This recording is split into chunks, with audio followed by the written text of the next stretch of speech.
Hey guys, it's Scarlett here. I hope you're doing well. So today I'm going to make a fun video for you about some of my witchy favorites. And this video was inspired by a video by Harmony Nice and Anais, and I will link their video in the description down below in case you want to check it out. So they are two other witchy YouTubers that I definitely look up to, and it's so great to kind of see our community expanding. So it's always fun to do every once in a while some of these little tag videos, I guess you could call them. So let's get into it for my 5 witchy favorites. So for favorite witchy TV show, I have to kind of go against the rules a little bit. So I would actually say True Blood is my favorite witchy TV show, and it's not technically about witches, it's more like a vampire show, but it does have a lot of witchy elements connected to the storyline. And I would also say that I'm only talking about the first and second seasons, because that show took a really steep dive and got really bad really quickly. But the first 2 seasons were absolute gold. I loved them. So that's what I would put as my favorite witchy TV show, though I do have some runner-ups. One would of course be the Coven season of American Horror Story.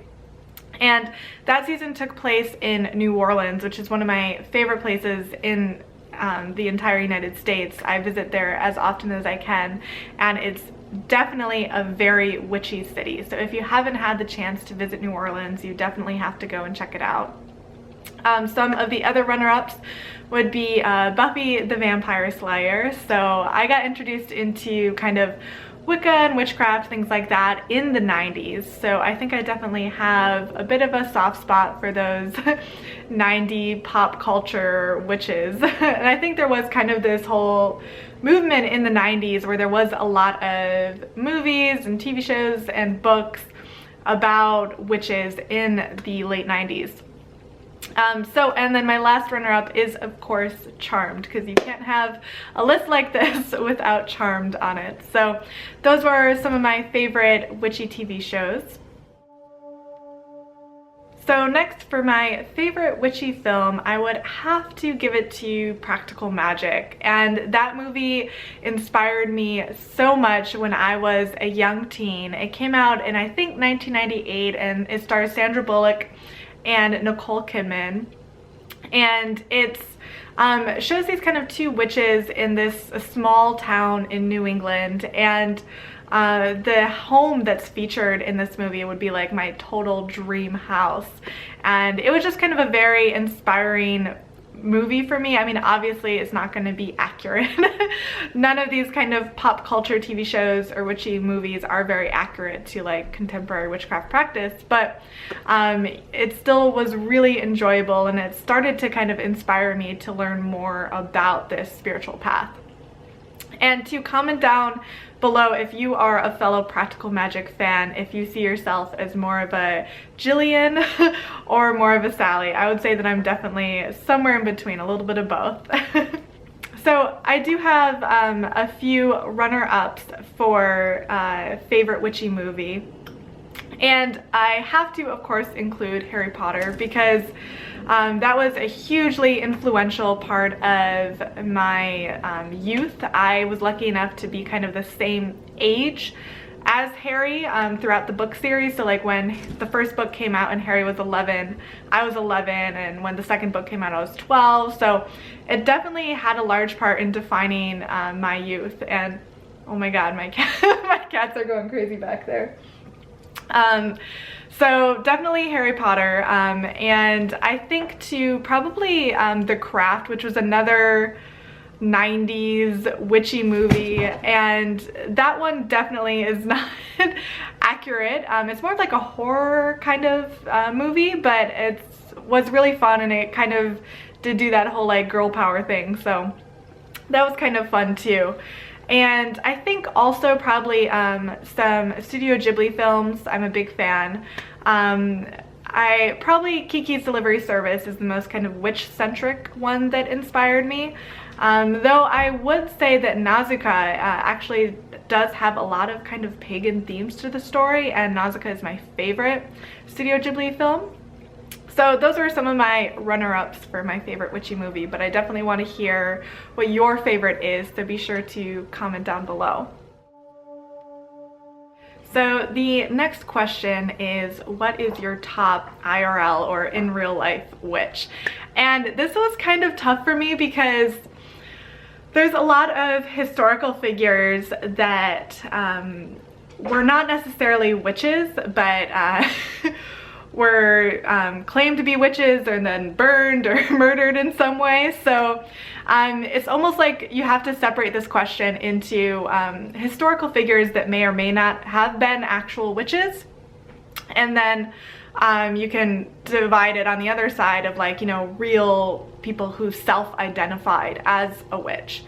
So I would say that one of the more inspirational historical figures that wasn't really a witch, but I wanted to mention here, was Hypatia.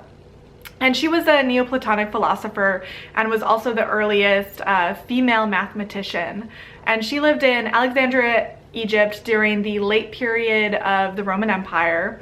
And she made a lot of new discoveries in fields like geometry and astronomy, and some say that she was pretty much on the verge of discovering the heliocentric model. And if she hadn't been murdered as a witch, she probably would have gotten there a lot quicker than historically we did.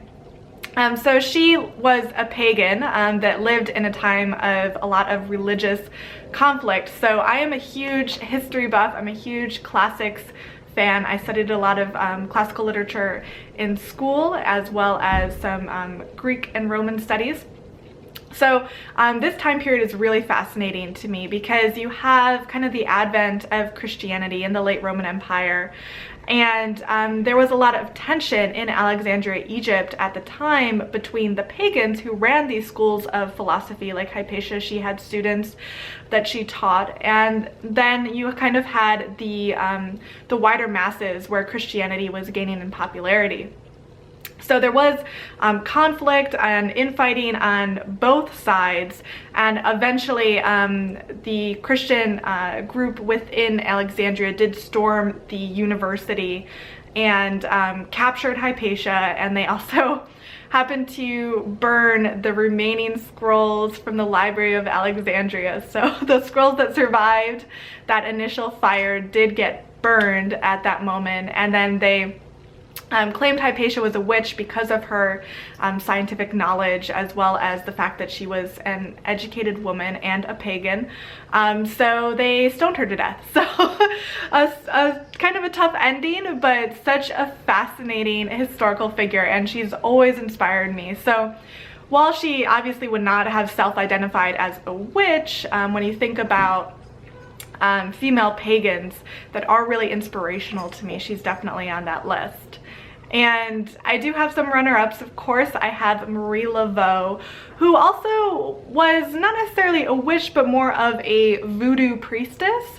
And she is a historical figure from, again, New Orleans, one of my favorite cities. So there's a lot of great information about her in books and online. So I definitely encourage you to read more about her. And I visited her grave recently last year when I was in the city. So that was really interesting. And then becoming more recent, I would have to probably say Scott Cunningham was hugely influential for my own personal spiritual path. I've read his guide for a solitary practitioner about Wicca when I was pretty young, and that kind of started to put me on this path. And since then, I've read a lot of the books that he's written. I haven't read them all yet, but I definitely plan to. So those were some of the witches that have inspired me, but definitely I want to hear from you guys too. I want to hear what which witches have inspired you, and put those down below in the comments. So next we have our favorite witchy shop, and I'm fortunate because I kind of live in Chicago, so there are a few really good shops. So I would probably say my favorite witchy shop is Alchemy Arts, which is near where I live, and then runner-ups would be the Occult Bookstore, which is another shop here in Chicago. And then also I would just kind of have to list Etsy in general, because there are so many great shops on Etsy that sell witchy tools and incense and candles and things like that. That I absolutely love, and there's just too many great ones to list for this video. So those are some of my favorite witchy shops. And next I wanted to talk about my favorite witchy tool, which I would have to say is tarot cards. I mean, I am a professional reader and I do have a pretty sizable collection of tarot cards, and I love learning about their history. I love studying about the meanings, the various interpretations, and they are a huge part of kind of my personal practice and my own spiritual path. And then I would have to say for runner-ups, probably runes, because that's what I'm working on right now and learning how to read runes. Also, I mean, I don't know if I can count my drinking horn as a magical tool, but for the kind of cakes and ale portion of ritual, oh, there's Lily, I always use my drinking horn, so I love that one. And probably I would also just say incense in general. I'm a huge fan of burning incense, and I love kind of more woodsy, evergreen type smells. So that was kind of just a quick little video about some of my favorite witchy things, I guess, in pop culture and some of my personal favorite things. So I want to hear from you guys. I want to make this kind of like a tag video, so I'd love for you to post in the comments what your witchy favorites are, or even make a video response. So I hope you enjoyed this video, and me and little Lily Bell will see you next week. Bye.